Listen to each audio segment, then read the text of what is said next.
На страницах издания «Антология народной культуры» теперь и ингушский истинг. Проект собрал сотни шедевров нематериального наследия народов России и был презентован в рамках международного форума «Народная культура, традиции и инновации», на котором каждый регион представил один или несколько объектов, ценность которых определил экспертный совет. Это очень такое видное, очень солидное, серьезное издание, представляющее народную культуру народов России.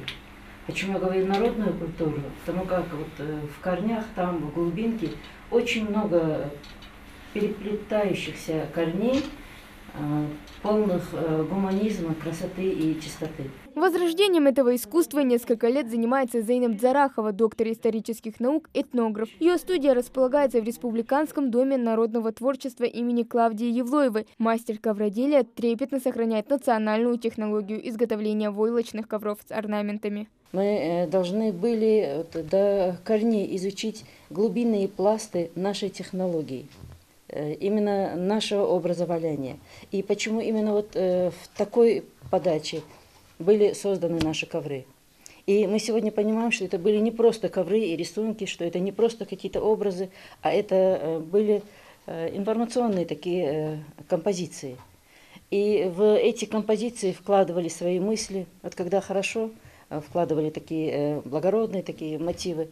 Когда тяжело было народу, то были вот какие-то асимметричные формы.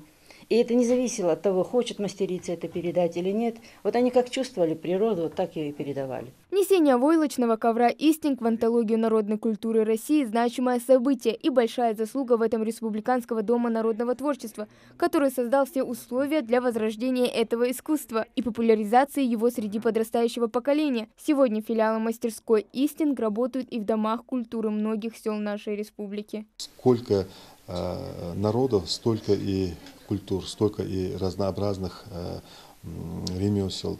И сегодня наша ключевая задача тех людей, которые работают в этом направлении, сохранить это все для будущих поколений.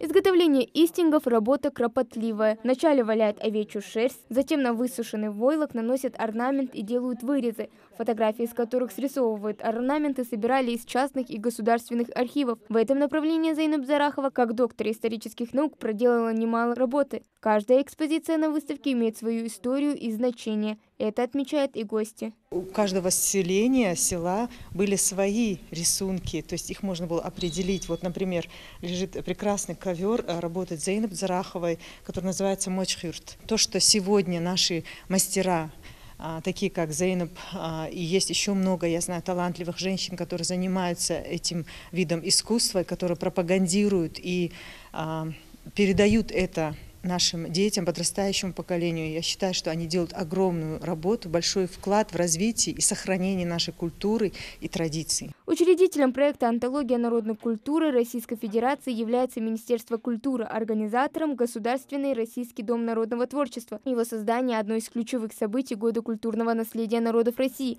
объединивших большое профессиональное сообщество ученых, специалистов, практиков по традиционной культуре. Хавагагиева, Султан Булгучев, Новости 24.